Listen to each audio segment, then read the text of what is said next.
Showdown tersangka pembunuhan Brigadir J di rumah dinas Irjen Verdi Sambo mengungkapkan sejumlah pengakuan terbaru kepada kuasa hukumnya. Berikut informasi selengkapnya.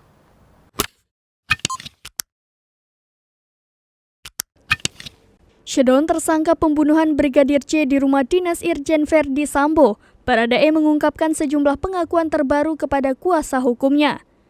Banyak pengakuan termuat dalam berita acara pemeriksaan atau BAP saat Baradae diperiksa oleh tim Sus Kapolri. Dalam BAP itu, Baradae menegaskan sama sekali tidak ada baku tembak di rumah dinas Verdi Sambo pada Jumat 8 Agustus 2022.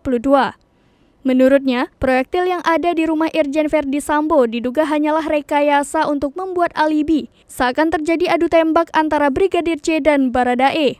Pasalnya, Baradae diminta oleh atasannya untuk menembak ke arah dinding setelah Brigadir J tewas.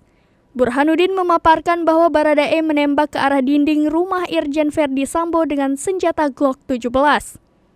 Senjata itu memang biasa digunakan saat melakukan pengawalan terhadap istri Irjen Verdi Sambo, Putri Chandrawati. Burhanuddin menuturkan bahwa Bayangkara II Richard Eliezer Pudihang Lumiu alias Baradae melakukan hal itu karena adanya perintah dari atasannya. Burhanuddin menduga bahwa sosok atasan yang dimaksud merupakan atasan kedinasan Baradae.